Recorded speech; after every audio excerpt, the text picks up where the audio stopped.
Фарида Рафетке Седатты жазалауды қой деп өтінеді. Оданша Налян мен Седат екеуі бір компанияда бір жерде жұмыс жасасын дейді.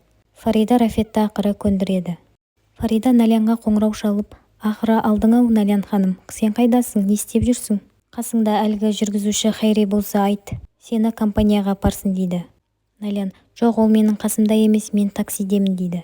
Рафет мырза сені компанияда күтіп отыр, соған бар. Фарида түсіндірместен телефонды өшіріп қояды. Рафет Седатқа, Фаридаға рахмет айт, ол сені құтқарып қалды. Әлгі жұмыстан босадың, енді компанияда істейсің дейді.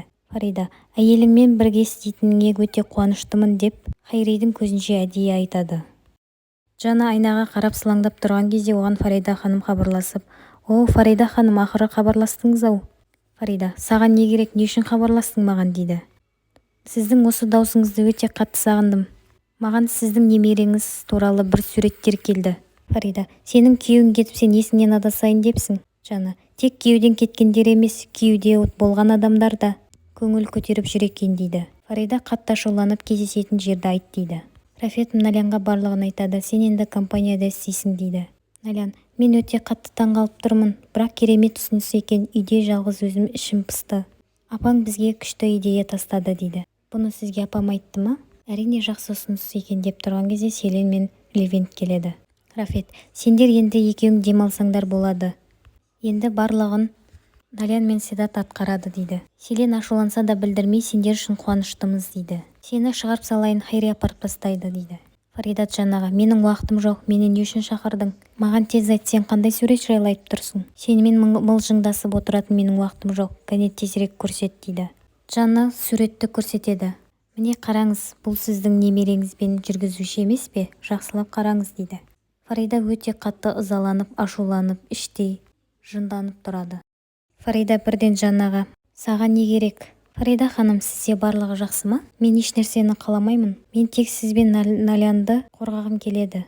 Тезірек айт, саған не керек? Бұны журналистер жарияласа өте қиын болады. Фарида, жоқ, сен бұны ешқашан жарияламайсың. Жанна, егер сіз менен аулақ жүрсеңіз, мен ешкімге көрсетпеймін. Бұл қорқыту емес, жай келісім дейді.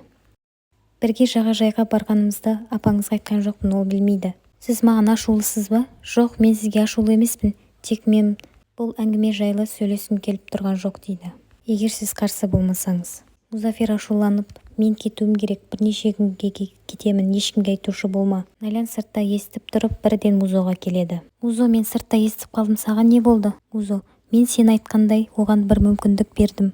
Селен келіп барлығын құртты. Ол мені сонда деп ойламады. Перамен сөйлесіп тұрған кезде мен оған кедергі жасап, оны қуып жібердім дейді. Мен енді бұл аурулар тұратын үйде тұрғым келмейді. Өз жолымды таңдап кетемін. Налян, мен түсінемін, сенің жеке істеріңе отбасыңнан араласатынын. Музо, біздің отбасымыз жеке шешімімізді құрметтемейді. Фарида үйге өте қатты ашулы ызамен келеді. Налян апасына, сіз не істегелі жатырсыз деп корсетті көргенде қорқып кетеді. Тез жуынатын бөлмеге бар деп айқайлайды. Налян, апа бұлай жасамаңыз, мен оны кигім келмейді. Апасы Налянды қылғындырып, мойнын қызартып тастады. Фарида Налянға, сен екі таңдауды жасайсың. Не әлгі жүргізушіден аулақ жүресің, болмаса мына корсетті тағы да киесің. Әлгі жүргізушінің бетін қайтарасың, болмаса бұрынғы өміріңе қайта ораласың. Фарида бөлмесіне келіп, неге бұлай болды, мен қаламаған сайын осылай бола береді деп жылайды. Налян мойнын қызарған жерін тональный креммен жағып білдіртпей жүреді. Түнде ас үйде торттардың рецептін қарап тұрады. Мен тортты өте қатты жақсы көремін, бірақ біз көп жемейтінбіз. Түнде, сізге қандай торт ұнайды? Маған пудинг өте қатты ұнайды. Әкем оны мен үшін жиі сатып алып келетін дейді. Хайри сыртта естіп тұрады. Әке, Музафир үйде көрінбейді. Оған бір жағдай болған сияқты. Музафир ересек адам, ол өзі біледі. Ол апама ұнамайтын қызбен кездесіп жүр. Қызбен болған жағдай қайталана ма деп қорқамын. Седат Налянға, мойның қызарып тұр ғой, кәне көрейінші. Жоқ, ол еш нәрсе емес, ол жай ғана аллергия дейді. Апам келсе Музо қайда деп сұрайды ғой, ол келгенше ол үйге келу керек. Рафет, сонда мен не істеуім керек, оны сүйреп алып келемін бе? Хайри торт сататын дүкенге келіп, маған пудинг тортын беріңізші дейді. Сөйтіп шоколадты пудингті алып кетеді. Пера апасының айтқан сөздерін есіне түсіріп қатты жынданып, суреттерді лақтырып жібереді. Оған Музафир хабарласып, сен ақыр хабарластың ғой, өте қуаныштымын. Музо, біз кездесе аламыз ба? Менің қонақ үйіме келші дейді. Әрине, менің қолым бос, мен қазір барамын. Фарида: бір күні Музо ешкімге айтпай, мынау менің қалыңдығым деп тұрса таңғалмаймын дейді. Налян апасына: апа, отқа май құймай отырыңыз дейді.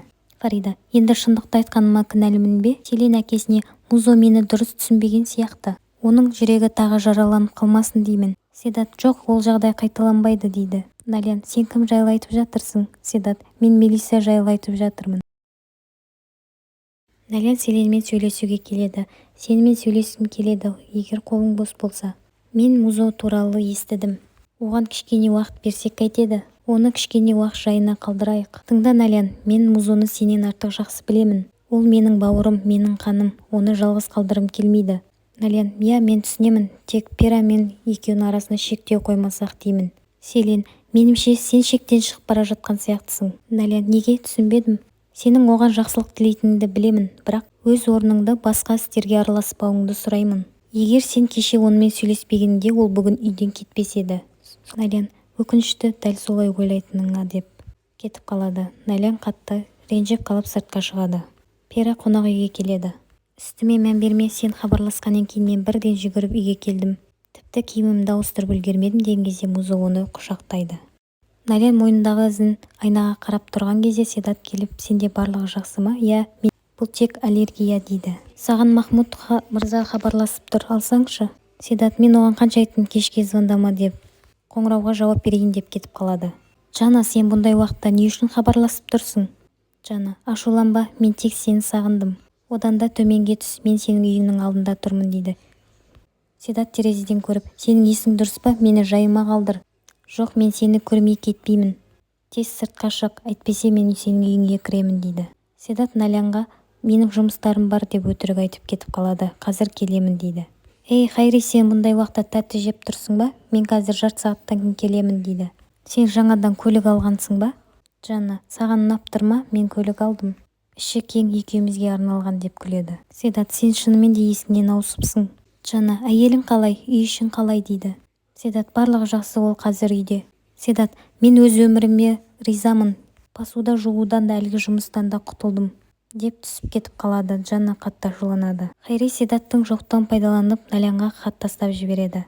Хатты ашып оқыса: мен Мануэл ағашын құтқармадым, бірақ сенің арманыңды орындағым келеді дейді.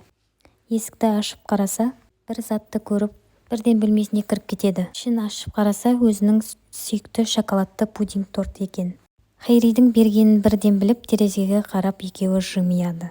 Налян сондай бақытты болады. Шоколадты пудингті жеп жатқан кезде Седат келіп қалып: бір нәрсе жеп тұрсың ба? Кейде осындай уақытта осы тортты жақсы көремін, соны жегім келіп кетті. Мұндай уақытта оны саған кім әкелді?